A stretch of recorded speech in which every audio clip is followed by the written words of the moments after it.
Sakshi, door close.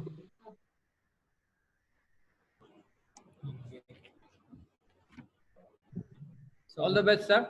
Looking good. So good afternoon, everybody. Today we have very eminent speaker, Dr. Kiran Kumar Kulkarni, sir. So it is my great honor and privilege to welcome Dr. Kiran Kumar Kulkarni, MBBS.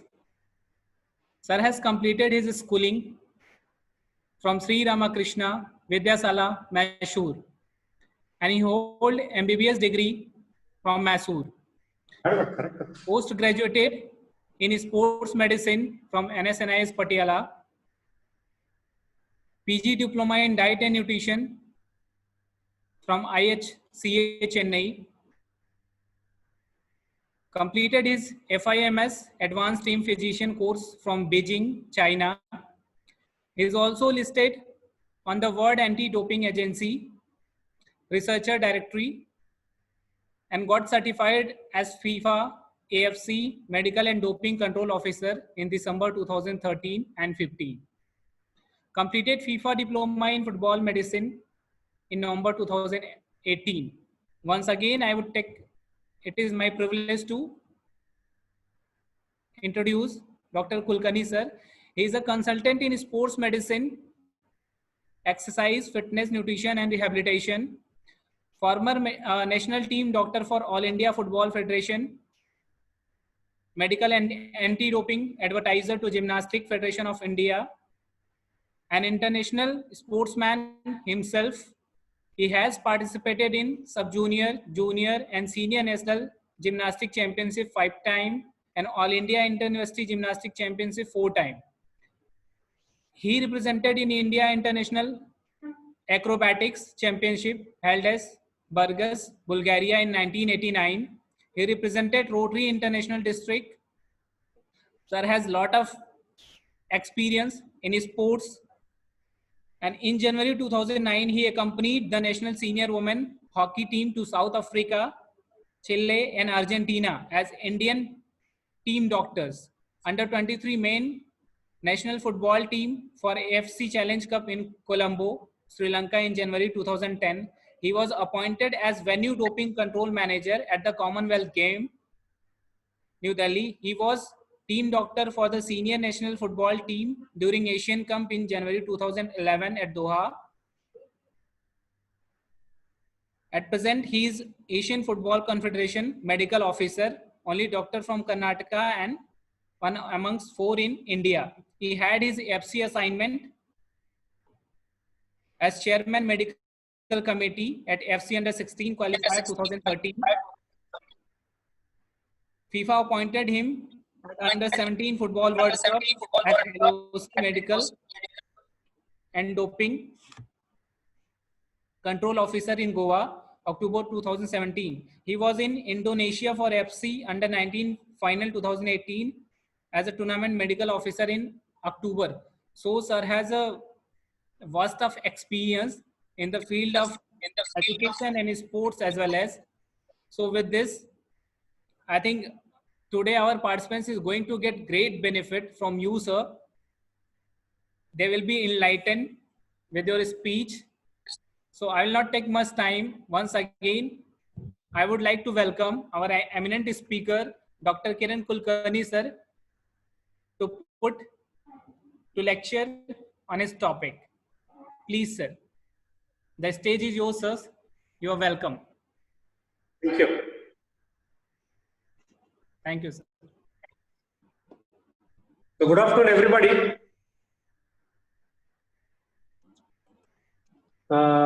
Professor Patil, I'm audible? Yeah, you are audible, sir. Okay then. Okay, thank you very much. So once again, good afternoon, everybody. I'm quite excited to be before you this afternoon.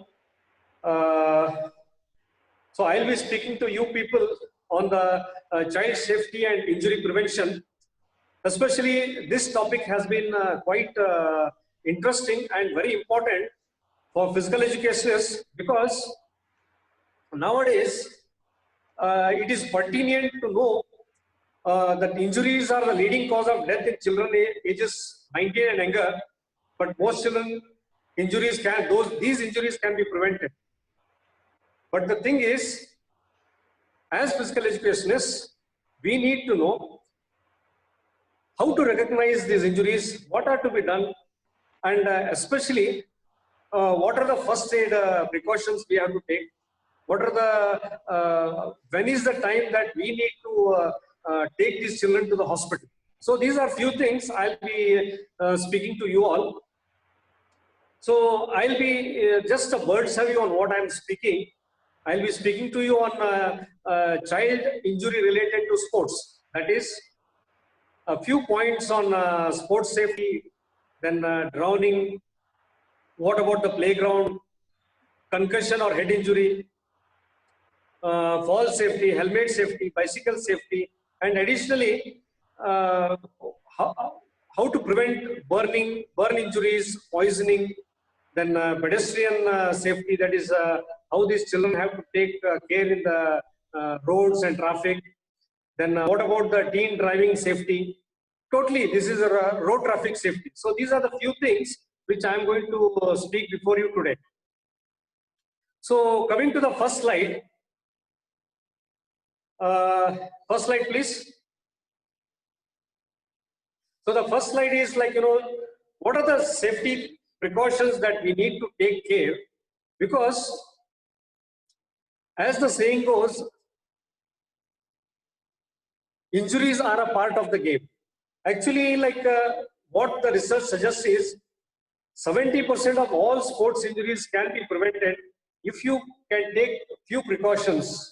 So basically, like a sports participation in the children take part because of the social, emotional, and physical benefits. That is the reason why we need to take part in physical activities.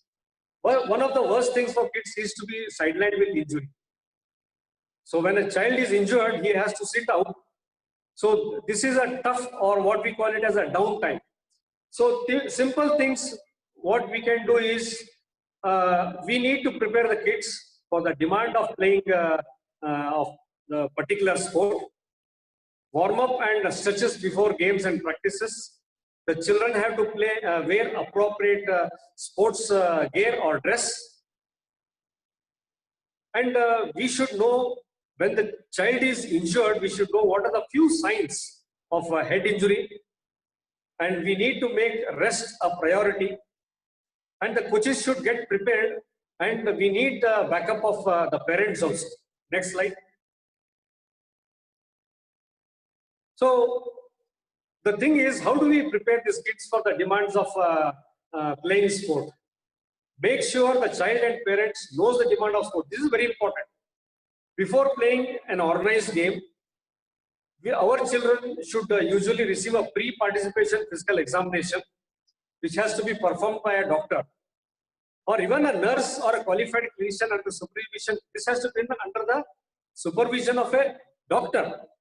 Okay, so you should always remember, all the children who come to for the competitions, or if they are playing sport, all of your schools, your high schools should get a pre-participation screening examination done. And in case of any emergency, you should have these phone numbers of the doctors, nearest hospitals, ambulance numbers, which is very important. Next slide, please.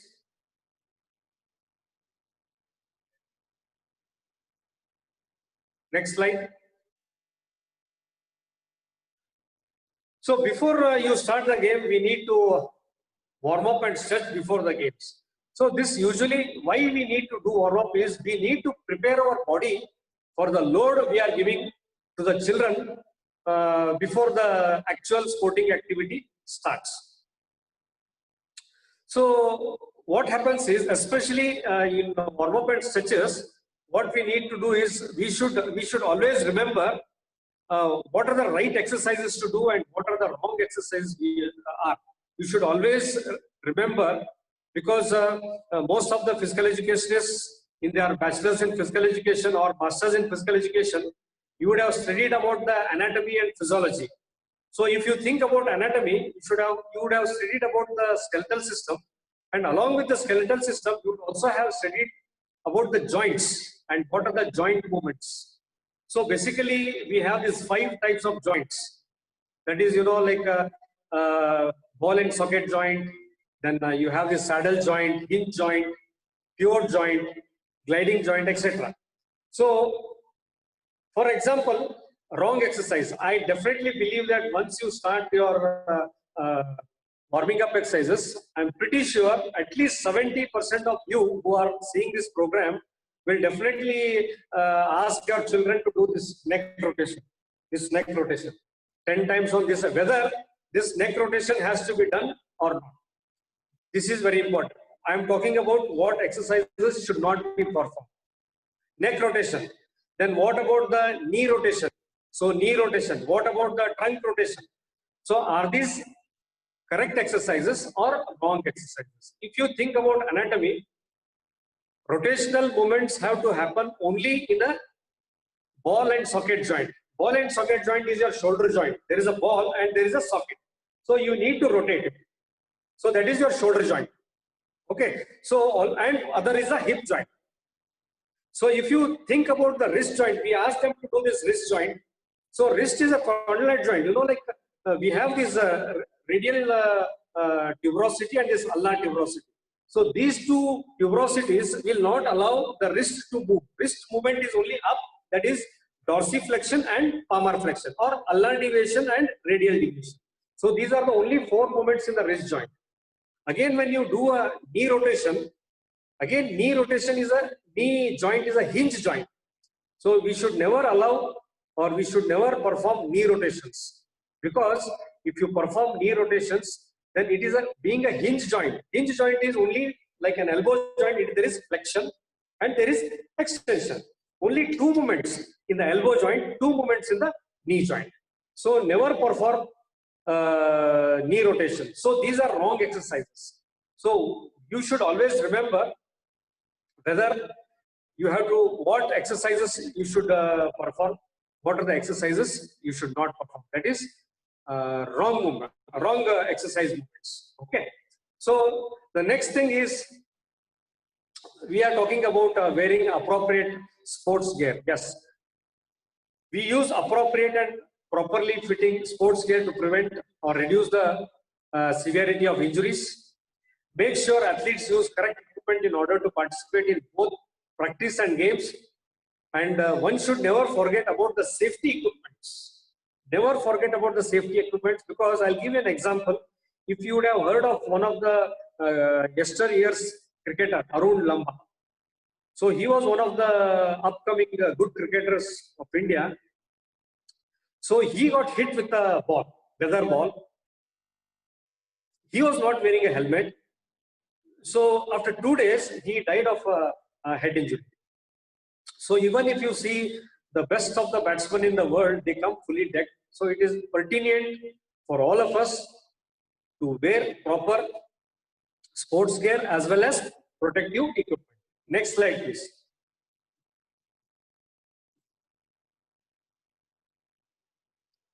So that is the reason why we should always never take any chances with the brain or the head injury. We should, usually it happens when we are playing football.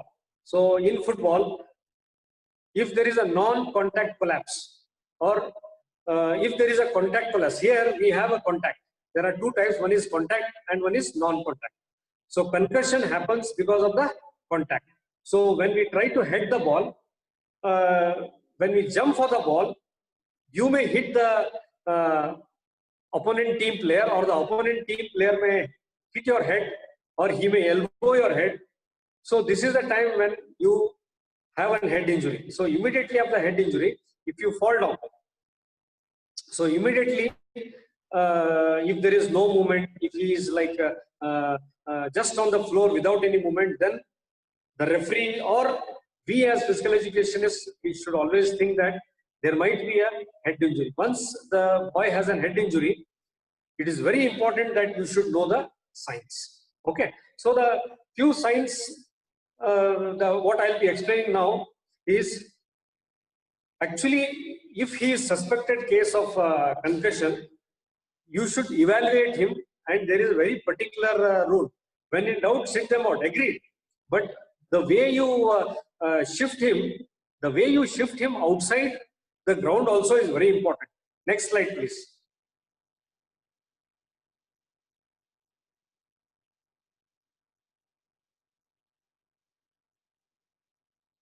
Okay, the previous slide, please. Previous slide. Previous slide. Yeah. So, as a coach or as a physical educator, I'll give you because three signs how you identify what is a concussion. Okay, as soon as you go to the player, if he has fallen down, first thing what you need to know is call his name. Okay, then if you call his name, he may respond, yes, sir. You ask him if he says yes, then you ask him to show his tongue. He can show his tongue. Okay, then you can ask him to lift his right hand, ask him to lift his left hand. If he can do that, then he is conscious. Okay, then immediately after that, you should make him sit down slowly. But what we do is immediately once he falls down, we take a bottle of water, try to make him drink, put it on his face, wash his face. Never do that.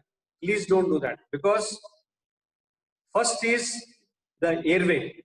Okay, always it is a airway. So when he has fallen down, the swallowing reflex will be reduced. So that is the reason never make a person who has fallen down drink water.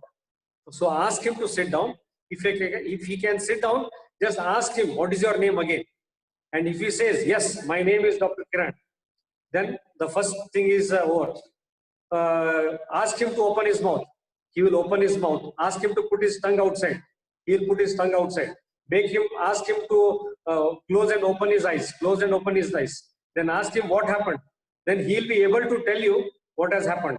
So slowly ask him to get up. With support, just take him to the side. Okay. Then immediately you have to call the ambulance. So 108, call the ambulance or call the nearest doctor. If he does not get up, so then we have what we call it as a spinal board. So each and every high school should have a spinal board. It is important whenever these boys are playing, you should have this spinal board. Otherwise, what happens is if he has a head injury, usually what we do is 5-6 of us go. One of the person hold his hand, other one is leg, another one is neck. So it is very dangerous to do that, because he may even have a spinal injury also. So you have to give him a spinal neck support. Okay. Then after that, we call it as a log roll. We call it as a log roll. We have to roll him on the spinal board. Again, lock him. Safeguard his head so that it doesn't fall this side or that side. And slowly, they have to carry him. So always remember the commands you give. If he is able to listen to what the commands you give, means always see whether he is breathing or no. Make him sit down and ask him to walk. If he is unconscious, then you have to use the spinal. Next slide, please.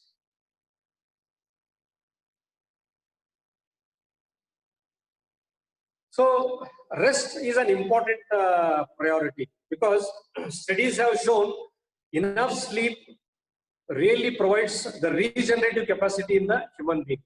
Sleep is one of the recovery methods, very important recovery methods. That is why we always say that all of us should have a proper 8 hours of sleep in a day. So 8 hours of sleep, then the next 8 hours of your spending time on yourself, on recreational activities, and remaining 8 hours should be on studies or your job, your work. Okay. So this is how the first 8 hours is very important. To help avoid overuse injuries, athletes should take breaks during practice and games. Encourage athletes to tell coaches, parents, or other adults for any pain, injury, or illness, so that these players, if they are injured, either they can be referred to the doctor or they can be given some rest. Okay. So if you are tired, you should tell your coaches or your physical education teacher that you are really tired and you need to take some rest. Okay, next slide, please.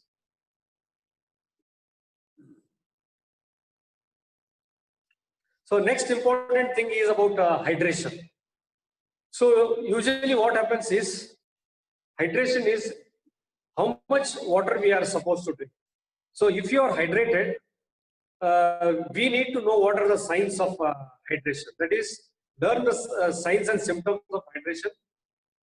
We need to send the athletes to practice and games with water bottle and encourage them to stay well hydrated by drinking plenty of water before, during, and after the play.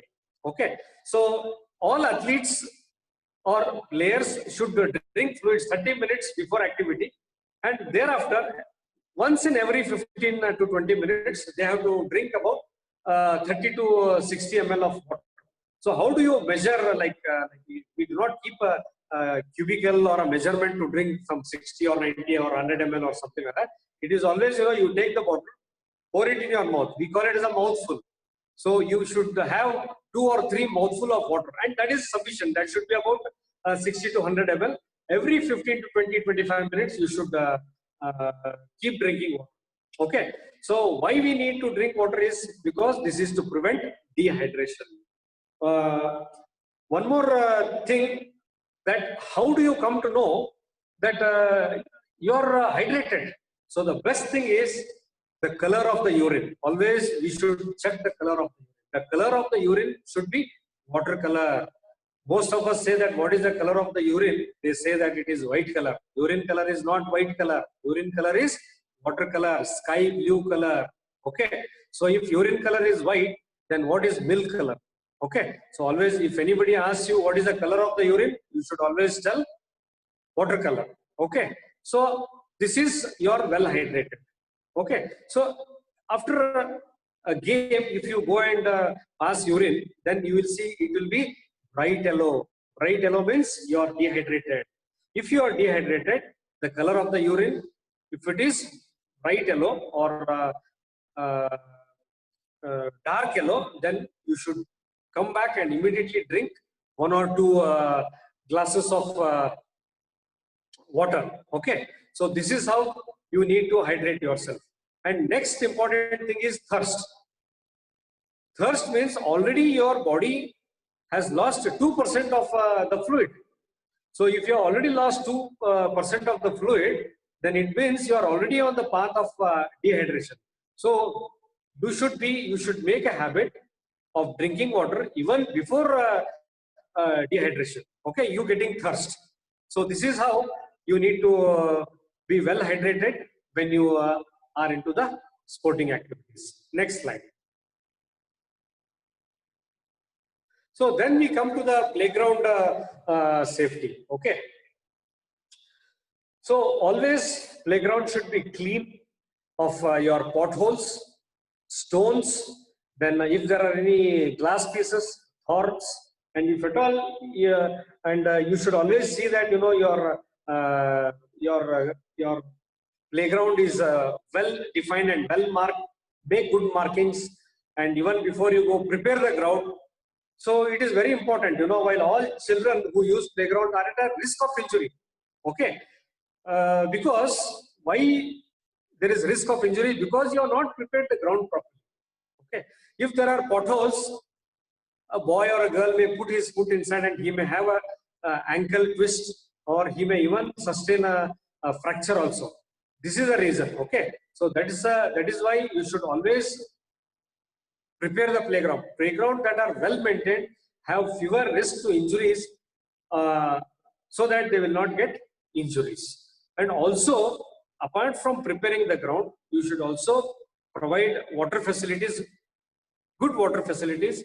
Then you should also provide some shade to these boys and girls, because physical education periods, if they are in the afternoon or if the competitions are held in the afternoon, the sun also may cause some heat illness, like heat stroke or heat illness or something like that. Okay, so very important to prepare the playground also. Next slide, please.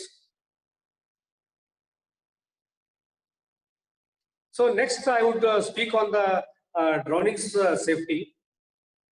So always we say is prevention is better than cure. So when we say prevention is better than cure, it is convenient that all the parents take their children to the swimming pool.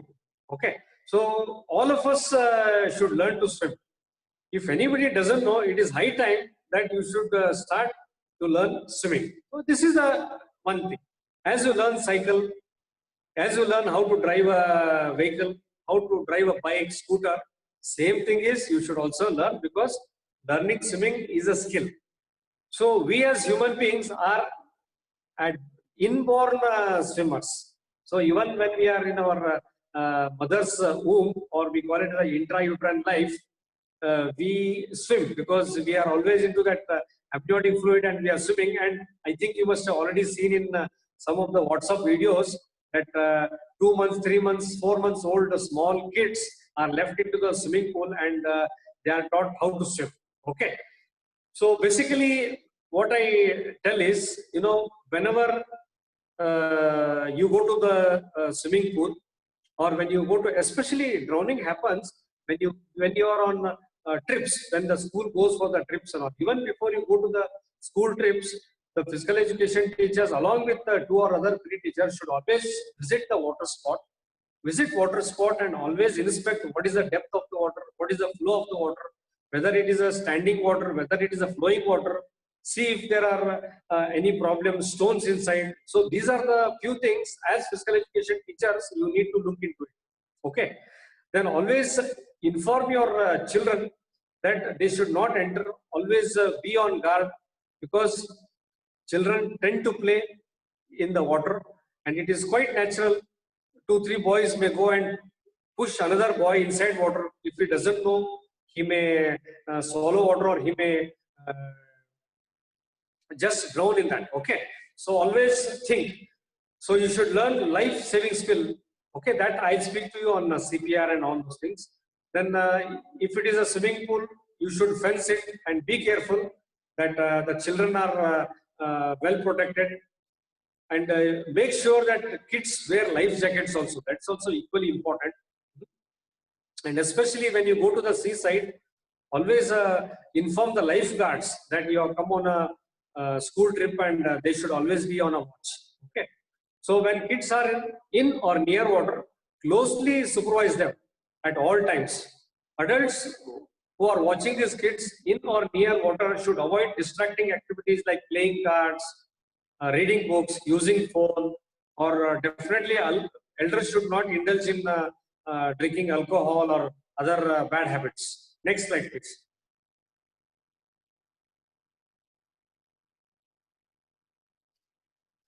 So always play by the rules is a saying, you know, like always know the rules of the game. When players know the rules of the game, what has to be done and what should not be done, naturally, it is but natural, the injuries are prevented. So being where you are supposed to, we can help you stay out of harm.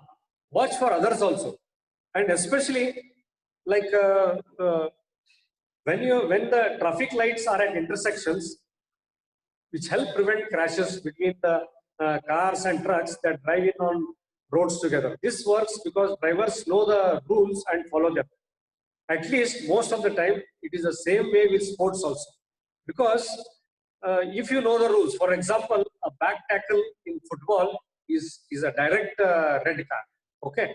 Or if you elbow, or if you head, or if you butt or headbutt a player, it is a red card.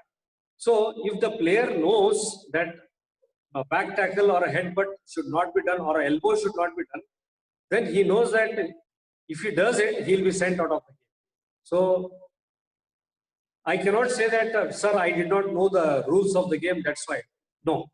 If you do not, it is pertinent to each and every person who plays should know the rules and regulations of the game.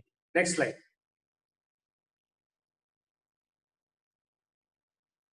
And very important is another very preventive aspect of sports injuries. Don't play when you are injured.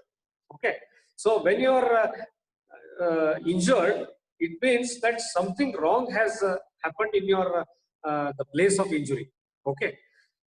So we usually feel that because even if we classify these injuries, one is the acute injury, then is the subacute injury, and the third one is the chronic injury. So acute injury is immediately. So when you are playing a game, the athlete may fall down, he may injure his knee, he may twist his ankle, he may have a head injury, or he may break one of his bones, a fracture, or he may cut his forehead. So these are what we call it as an acute injury. These happen immediately. These are what we call it the one shot. These injuries which happen in one shot are called as acute injuries. So acute injuries, immediately you shift the person outside and give him the required first aid treatment.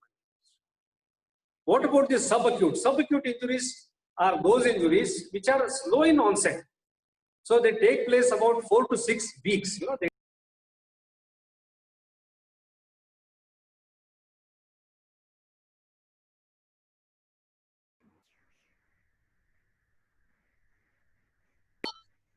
So heel pain, if they have a heel pain, so slowly it starts. So if you don't get it treated, then automatically it becomes a subacute injury. And even if you don't treat that injury, then over a period of time, full 24 hours, you will start having the problem. So this is the reason we need to classify whether it is an acute injury, subacute, and the third one is chronic injury. Those injuries which go beyond 8 to 12 weeks, okay, or 2 to 3 months or more than 3 months injuries are called as chronic injuries, or we also call them as overuse injuries. Okay, always never hide your injuries. So if you hide your injuries, your coach or your physical education teacher will never come to know whether you really have injury or not. You should always go up to your coach, be truthful to yourself, be honest, go and inform your teacher. Okay. So there are about 8 ways, potential ways of preventing injuries. Just a simple thing is, one is pre-season physical fitness. Okay, always physically unfit athletes always get injured. Second thing is, as I already mentioned, proper warm-up. Always 15 to 20 minutes, go for a proper warm-up, stretch yourself, and then join. Okay, then after the sporting activity, proper cool down, warm down, limbering. We also call it as a limbering. You should warm down. So limbering down or warming down, what happens is, after the warm-up, you play the game. Once you play the game, the vitals of your body are your body temperature, your heart rate, your cardiac output, body temperature, all things would have gone up. Okay, so these need to be again brought down back to their normal limits. So that is the reason why we do warm down, and proper cooling down definitely is one of the preventive aspects of sports injuries. Then proper training and techniques. Always think about the technique. Okay, if the techniques are performed properly, then you will never get injured. So increase training gradually. So this is actually one of the principles: gradual increase in training. Okay, then proper fitting equipment. I already informed you. Proper hydration, and take proper breaks, rest, and recovery is very important. Okay, if you don't recover properly, then again, if you go to play tomorrow, then you might get injured. Next slide, please. So now we are coming to the first aid. What do you understand by first aid? So first aid is that procedure given to either an injured person or a person in that given situation. In that particular situation, you treat him, and till the time medical help comes to you, or till the time you take this injured person to the hospital. That is a proper medical care. Okay, so first aid is the primary care which has to be given to the injured person at the spot of the incident. So if the incident has happened in the ground, so that is the time when a coach or a physical educator or any of the elders or even the teammates, if they go and give him the first aid or help him to come out of that situation, we call it as the first aid. And always remember, do no harm. Okay, if you do not know anything, do no harm. Especially what happens is, what we usually see is, if there has been an twisted ankle, there is an ankle twist and he has fallen down. And what we usually do is, we try to tell them, hey, nothing has happened. We start massaging, we start pulling it. So we should never do this. We are not proper people to do this. So always we tell the RICE treatment.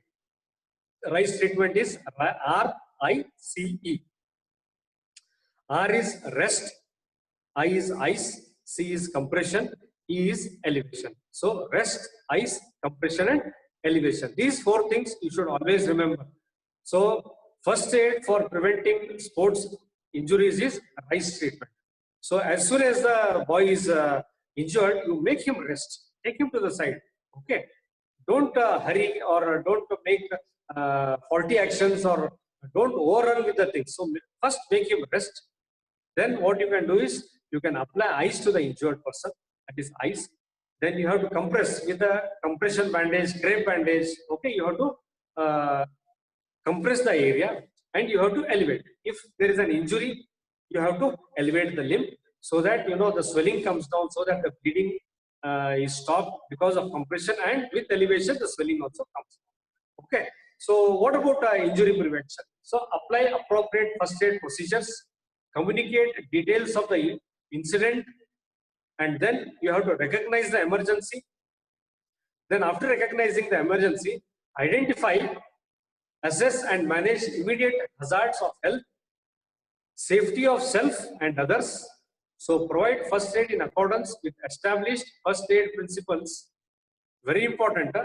How to perform, and I'll tell you how to perform this CPR. So point number 6 is very important. Okay, so whatever protocols we do, they should be in accordance with the standards set by the government or the World Health Organization. What we always say, these first aid principle should be same throughout. It should be standardized.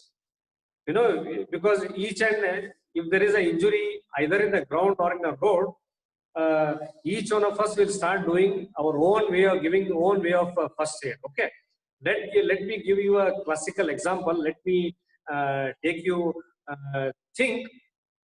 Let us go to the ground, or let us go to the roadside, where you see one of the person who is walking in the road. Immediately what happens is, this is an example I am giving.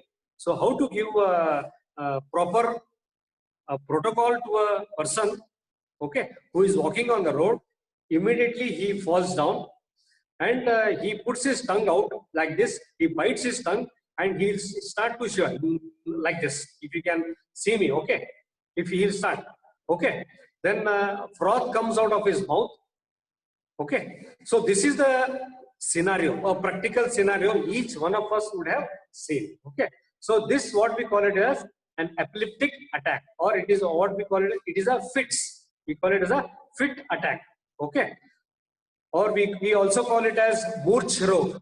Okay, where a person becomes subconsciously he starts doing all these things. We all have seen this. So routinely what happens is, the people who are going on the road will come and start rubbing his hands, start rubbing his forehead, they start rubbing his legs, okay, and some other person will come and give one iron rod or keychain in his hand, okay, and some other persons, when he's biting his tongue, they put their hands and they try to pull it out, okay. So never do this, okay. This is not. And some other people I have seen, they get these onions, they crush it and they make him smell it, and some other people take water bottles and they start putting water in his mouth. These are the most dangerous things which we should never do. Okay, an epileptic or a fit attack is an short circuit in the brain. Okay, it is an electrical short circuit in the brain. At that very given moment of time, there is some short circuit, there is some disorientation, there is some problem in the brain because of this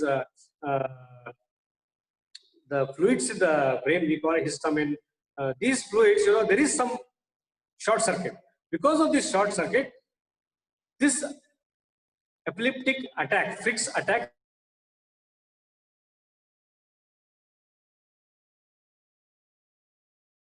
So please unmute. person to come out of that epileptic attack. So never do all these things. Okay. So what is the correct way of or the established first aid principle? This is very important. Okay. So as soon as you see the person on the in the ground or on the road, immediately go to him and just release his clothes, make him free, and turn him to onto the left side. Always left, we call it as a left lateral position. Okay. So don't make him sleep like this. Don't make him sleep face down position. Make him sleep on the left side. And okay. So when you make him sleep on the left side, the tongue will not fall back. Okay. Or nor he will. Next thing, immediately what you have to do is roll a handkerchief and keep it on the side so that he will not bite his tongue. If you roll and keep a handkerchief, so he will bite the handkerchief, not his tongue. Okay. Never insert your fingers in his mouth. If you insert your fingers, he will bite off one of your fingers. Okay. So leave him for himself. Make some air. Usually what happens is somebody falls down, 10, 20, 30 people come and surround him, and there is no fresh air for him. There is some problem for his breathing. So make proper space for him and give him some time to rest and relax. Automatically, he will, after 2-3 minutes, automatically, you must have seen, he will get up. Once he gets up, he wipes his froth, everything, and he gets up and he himself says, nothing has happened to me, and he will just walk and go away. So this you must have seen. So the best thing what you have to do is make him sleep on the left. Don't do anything. Just leave him as he is on the ground. And after 2 to 3 minutes, he'll automatically get up. Okay. So provide fresh air to him and he will just walk out. But see that he goes to the hospital immediately. Talk about his problem to the doctor. Inform his parents. Okay. And then the medical treatment automatically will carry on. So this is like one proper established first aid principle. Okay. So these are, situations. For example, again, we have these situations where we have for the musculoskeletal injuries. So again, as I told, rest, ice, compression, and elimination. Then how do you control the breathing, bleed? So if you have a bleeding, then you have to apply a direct pressure. Okay, direct pressure with, don't take a dry cloth and give a direct pressure. So always preferable to wet the cloth and then give a direct pressure. If you use a dry cloth and give pressure, okay, automatically after 3 to 5 minutes, when the clotting happens, then once you remove the cloth, again the bleeding will start. Okay, so always remember to wet the cloth in clean water and then apply. You must have definitely seen your mother in the kitchen. If she cuts her finger while cutting the vegetables, so she will tear a small piece of cloth, wet it, and then she will tie it. Nobody would have taught first aid to her, but still she will try wet cloth to her. So that is the reason. Don't apply dry cloth. Always apply wet cloth to control breathing. And what we usually do is we put the pressure with the wet cloth there, and after every 10 to 15 seconds, we will see whether it has. So the bleeding time and clotting time, you should always remember the bleeding time and clotting time. Bleeding time is about 2 to 3 minutes. Okay. Then clotting time is about 3 to 5 minutes. So continuously you should put a pressure for about 3 to 5 minutes. Only after about 3 to 5 minutes time you should remove that. Only then the bleeding will stop. Also you should learn what is arterial bleeding and what is venous bleeding. So in arterial bleeding, there will be a continuous bleeding. Okay. But in venous bleeding, there will be slow spurts of bleeding, and also the color. Arterial color bleeding is bright red, and venous bleeding is dark red. That is a post box color. Red, you have this red post box, that color. Okay. So next is for the bleeding nose. Okay. So you should always pinch the nostril and leading forward. Usually what we do is we ask the person to sleep down, and to make him sleep down, the blood will go back into his respiratory tract. Okay, so always make the person sit down, and you need to. So don't close both his mouth as well as his nose. You should ask him to close and ask him to breathe from the mouth for about 6 to 8 minutes. Just if you hold it, automatically the bleeding stops. And don't stop there. Ask the boy to go to the doctor. Okay, so you should see that the boy goes to the doctor for further medical checkup. Then again, for first aid for near drowning, as I always told you that cardiopulmonary resuscitation. So usually death happens in drowning because of intake of this water. Okay, so the water enters your respiratory tract. Once the water, even 1 spoon of water enters your respiratory tract, immediately it causes choking, and the person will collapse in about 3 to 5 minutes time. So the treatment has to be initiated within 5 minutes of time. Okay, so this is the reason we need to learn what is cardiopulmonary resuscitation. And again, as I already told you, what is the first aid for unconscious athlete? So you should manage this A, B, C. You know what is ABC? A is airway, B is breathing, and C is circulation. So how do you check this ABC? How do you check his airway? Okay, you just need to see his nostrils. Okay, and what about his breathing? Just keep your hand on the chest. See that when you breathe, automatically the chest rises and comes down. And what about his circulation? Circulation, you need to check his pulse rate, or carotid pulse also. Okay, so pulse also you should catch. Always pulse should be taken on the thumb side, the 3 fingers. Okay, always 3 fingers you need to take the pulse, or you need to take a pulse in a carotid. So if you can check this pulse, automatically you will come to know A, B, and C. Okay, and you need to transport this person quickly to the nearest hospital. And as I already said, first aid for fits. So remove any dangerous objects from near the person. Do not put anything into his mouth. Don't put anything. Especially don't put your fingers. Do not hold down his legs or hand. So he will be doing like this. Don't try to pull it.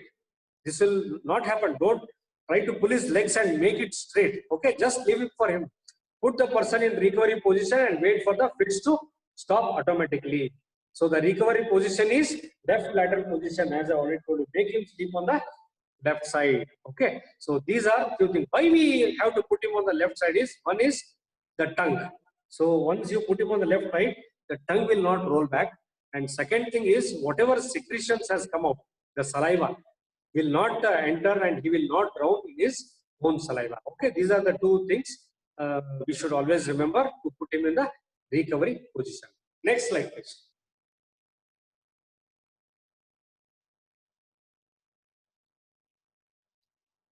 Okay, so like as I already told you, about the cardiopulmonary resuscitation. Okay, so first you have to check for response. Once you check for the response, what happens is, then you should open the airway. So chin up position. So you should chin up this position. Okay, so how do you chin up? So the tip of the ear and your angle of your mouth. So these things should be in a line. Once these 2 things are in a line, then automatically the airway opens. So then you should check for the breathing. Next slide, please. So once you check for this, then you should automatically administrate artificial breathing. So now the latest thing is, earlier they were doing this mouth-to-mouth respiration. Now, because of various reasons, we are not doing this mouth-to-mouth respiration because of the infection, because of various other things, because of we may not be able to give a proper mouth-to-mouth respiration. And now, this administration of mouth-to-mouth respiration has almost stopped. Now we go, next slide, please. Okay, so this is very important. Okay, cardiopulmonary resuscitation. So chest compressions. Okay, we need to give chest compressions. Okay, so at least we have this, what we call it as every 30 seconds. I mean, we should give chest compressions continuously for 30 seconds. So how to give this make the person lie down flat. Okay, then as you can see this finger, so always like this you should keep, and keep it on the chest level. How do you measure this chest level? Okay, so just go to the nipple, about 3 fingers, just 3 fingers above the nipple, then again come to the left side, another 3 fingers. So this is the place where you need to keep your wide palm. Okay, once you keep the wide palm, always take the help of the base of the palm. Once you keep the base of the palm, you should start pressing it. Okay, so the pressing should be, you should come on top, like the second one, like the second figure. Okay, so just see the figure, and just you should need to keep it like this. Don't press it, you should not fold your elbows. Okay, always you should keep your elbows first and start pressing it. Start pressing it like this. Okay, once you start pressing it, so 30 seconds continuously you have to give this pressure. Okay, so instead of mouth to mouth breathing, now we have got this AMBU bag. Okay, AMBU bags are those artificial or which are kept to the face, and we give 1 or 2 puffs, and again we will start with the respiration. Okay, next slide.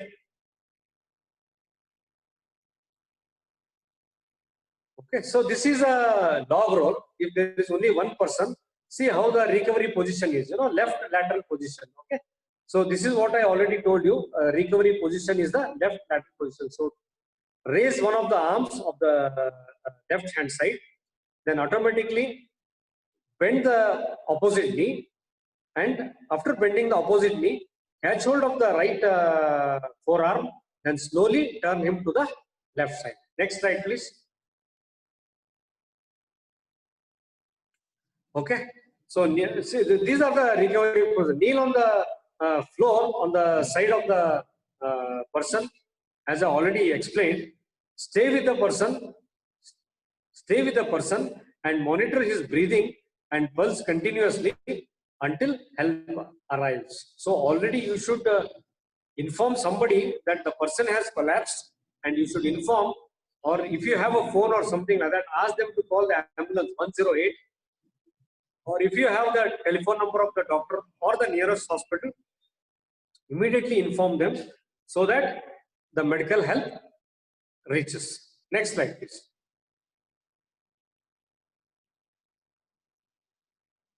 Next slide. So what is the role of the coach, a parent? So because, like a good coach always gives a chance again. A great coach always, a chance, gives a chance to life. Okay, so this is a saying.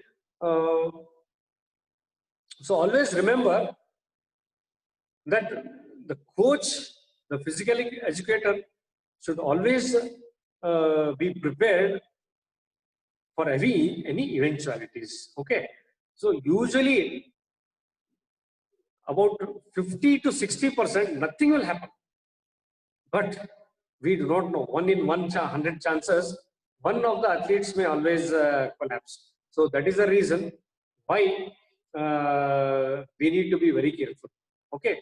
So if we are careful as physical educators, so always like all these slides which we went through now should always be practiced regularly. This first aid, then these rules and regulations or the standardized protocols should always be remembered, because what happens is if we actually do not follow or practice these protocols, then automatically you will not be in a position to give back that what you have learned at the right time.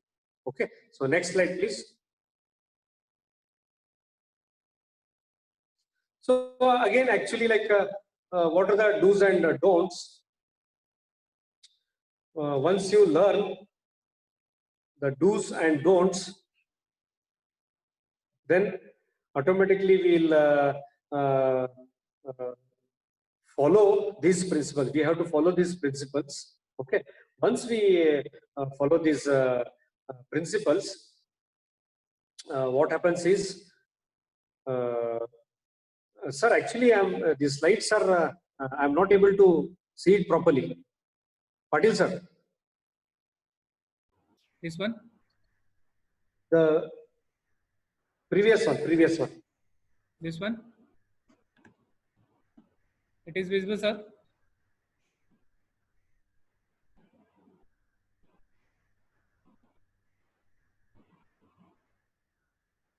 Now can you see, sir?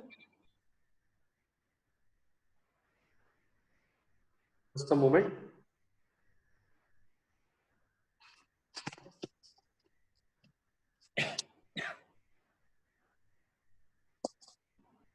Okay, sir. Okay. Am I visible? Yeah, sir. Okay.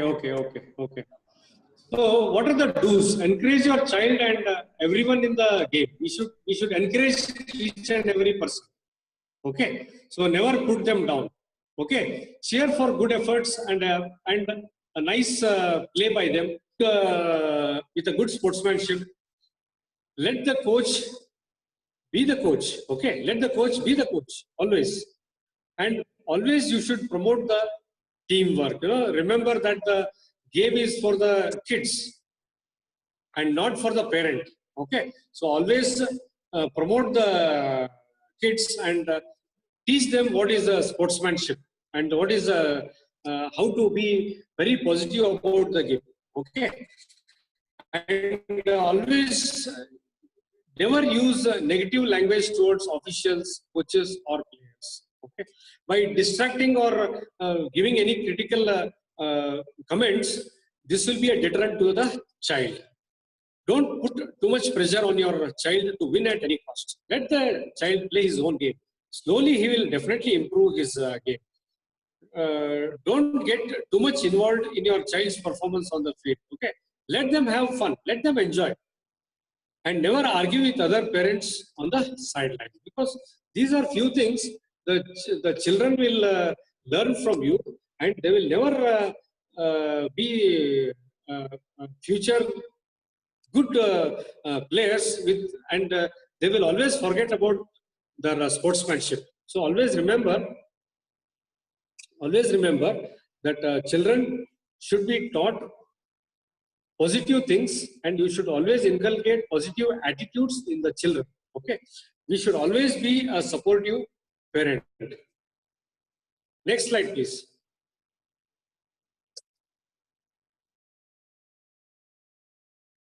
Next slide.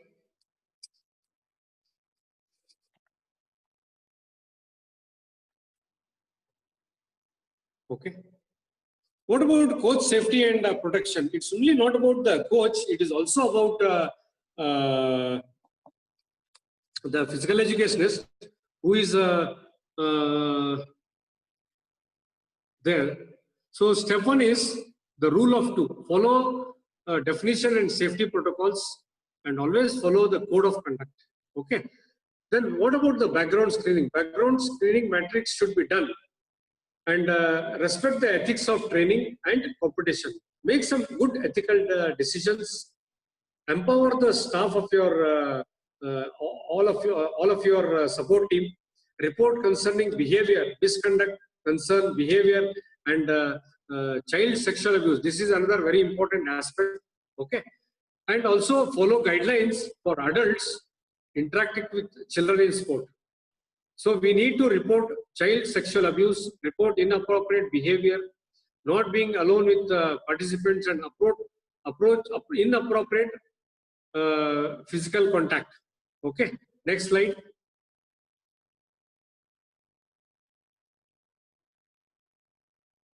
So this is another very important child abuse and neglect prevention slide, because nowadays both boys and girls are equally abused.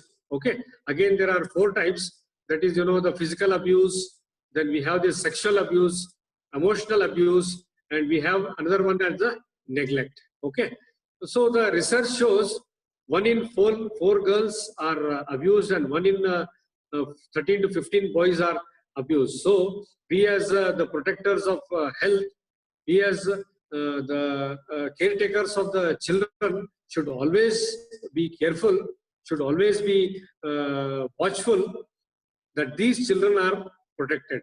Okay, so even in our school, primary school days also, children aged between 6, 7, 8 are taught about what is good.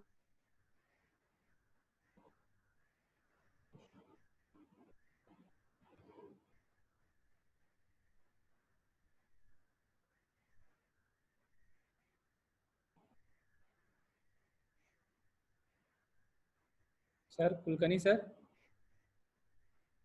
Sir, can you hear me? Voice is breaking. Yeah, sir. You can speak, sir. Shall I play the video, sir? Patil sir, can you hear me? Yeah, sir. We can hear you. Dr. Patil? Sir, we can hear you. Sir, we can hear you. Can you hear me? Yeah, sir. We can hear you. Sir, we can hear you. Sir, you are audible.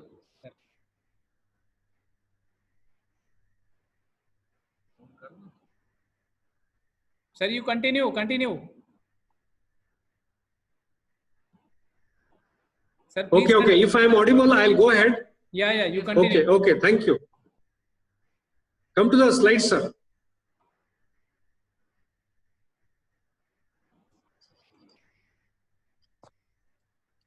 Sir, please show me the slides. You may have heard about child I'm showing abuse this and video, neglect. sir. Do you know what they mean? They include acts of commission and omission and are preventable. Child abuse and neglect include acts of commission and omission. What are acts of commission? Acts of commission are deliberate and intentional. However, harm to a child might not be the intended consequence. Some examples include physical abuse, sexual abuse. Okay, let me continue. emotional abuse. Yeah. What are acts of omission? Acts of omission are the failure to provide for a child's basic physical, Small emotional, video presentation. emotional needs, or to protect the child from harm or potential harm. Some examples include physical neglect, emotional neglect, medical and dental neglect, educational neglect, inadequate supervision, exposure to violent environments.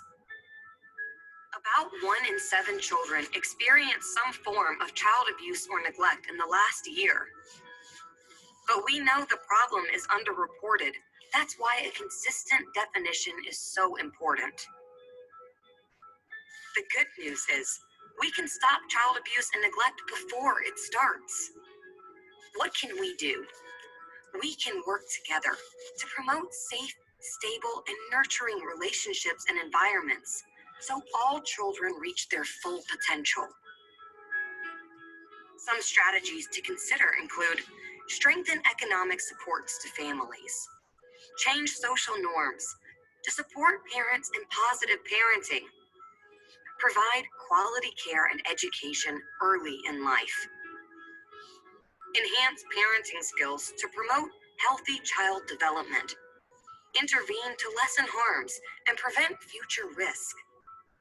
These strategies help create families, neighborhoods, and communities where every child thrives.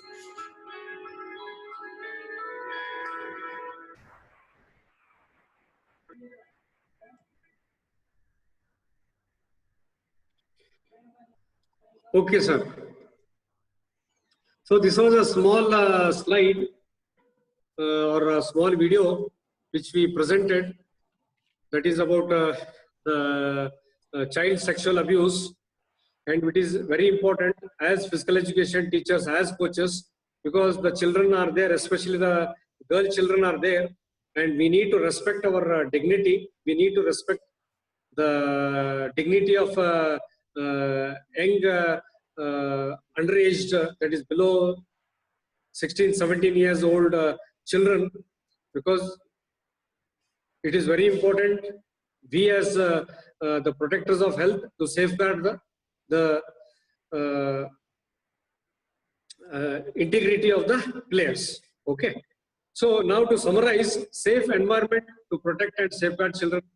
First to be done are know about the sports, playground and drowning safety.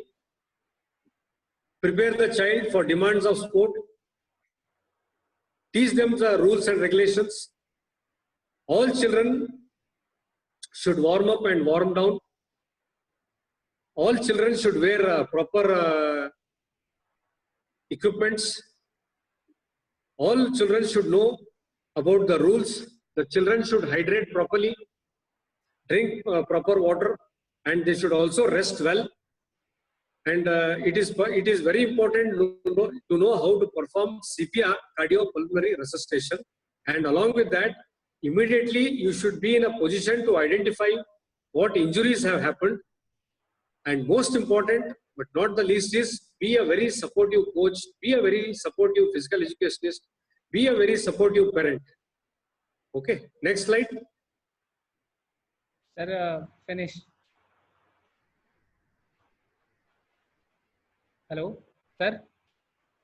So probably this was last slide. Yeah.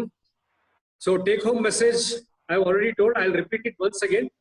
So know about the sport, playground and safety principles, and the child should be prepared, warm up and cool down, that is for prevention of injuries. All children should wear proper protective gear, including protective equipment, and of course shoes also. They should wear proper shoes according to the sport, like if he is in athletics, they need to wear spikes. If they are playing football, they have to wear studs. If they are playing hockey, they have to wear these shoes which have proper cleats. Okay, so these are the things. Always encourage your children to drink proper water, hydrate themselves well, and they have to have breaks and rest. And of course, when they go back home, should have proper 8 hours of sleep. First aid and cardiopulmonary resuscitation should be taught to all physical education and coaches. And finally, we should be a supportive physical education teacher, coach, and of course, the same backing should be from the parent. Okay. Thank you very much for patient hearing. Thank you very much. Thank you, sir. Thank you so much. Thank you, sir. Can you hear me, sir? Sir, can you hear me? Kulkarni, sir? Kulkarni, sir, can you hear me?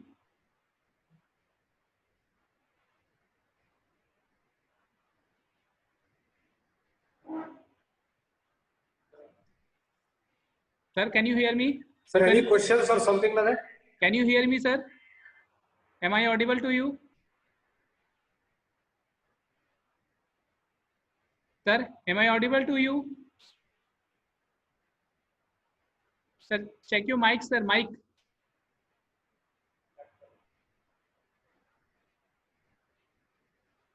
Sir, am I audible to you?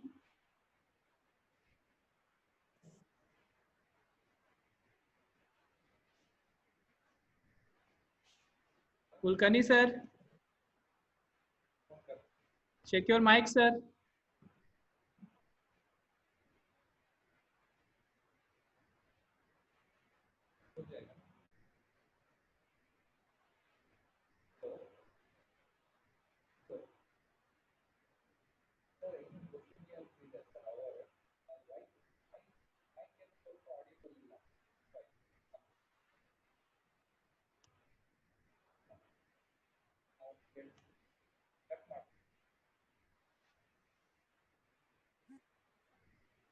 Sir.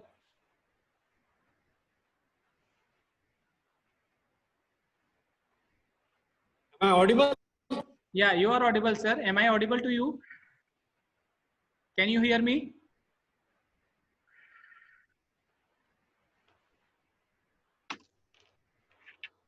Sir, can you hear me?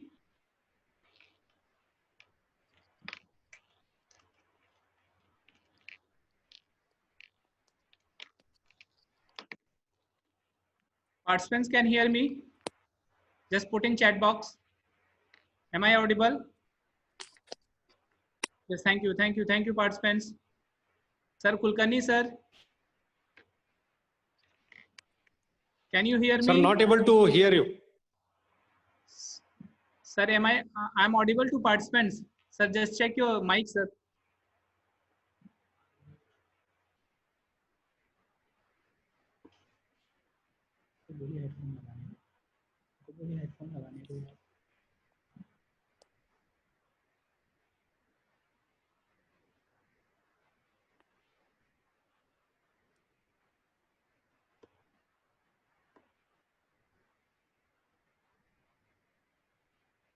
I'm sorry, participants.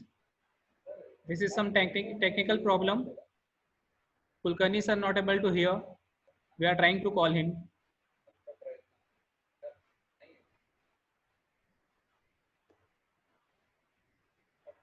उनको बोलिए check करें, उनको बोलिए mobile check करें, वो नहीं सुन पा रहे.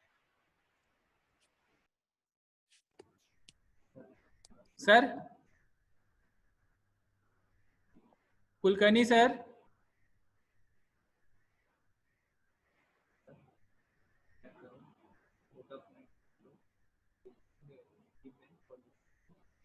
Kulkarni sir, can you hear me?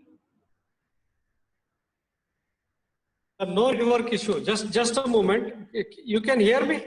Yeah, I can hear you. I can hear you. But can you hear me? But I cannot hear you. Okay, okay. Sir, please check your phone. I have unmuted also.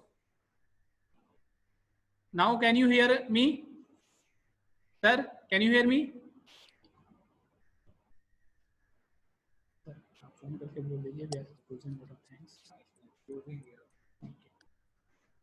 So participants, I think there is some technical problem. So now I would like to propose vote of thanks. So whatever question you have given in chat box, we'll give the email ID to Kulkarni sir. So you can place your question on his email ID. He will respond accordingly. So I'm feeling very sorry for this technical issue.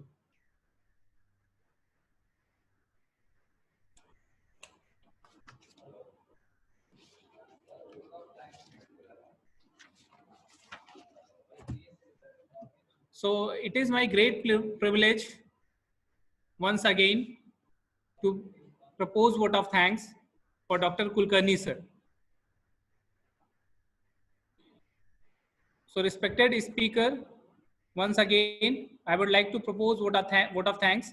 I think this session is one of the great session that participants have attended. The session was very informative and valuable also. So on behalf of Ministry of Youth Affairs and Sports, Sports Authority of India, Khelo India, and Lakshmi Bai National College of Physical Education, and on my personal behalf, I would like to extend my heartfelt thanks to Dr. Kiran Kulkarni sir. He has spent time with us. He has taken a good lecture. So because of some technical issue, we could not able to reply. So I'm feeling sorry. So thank you, Kulkarni sir. Thank you so much. Sir, can you sir, hear me? Am I audible? Yes, you are audible. Can you hear me? Can you hear me? Okay, then. Thank you, participants. Thank you so much. Now we'll have session. Can you hear me? Yeah, I can hear you, sir. I can hear you. Am I audible? Am I audible?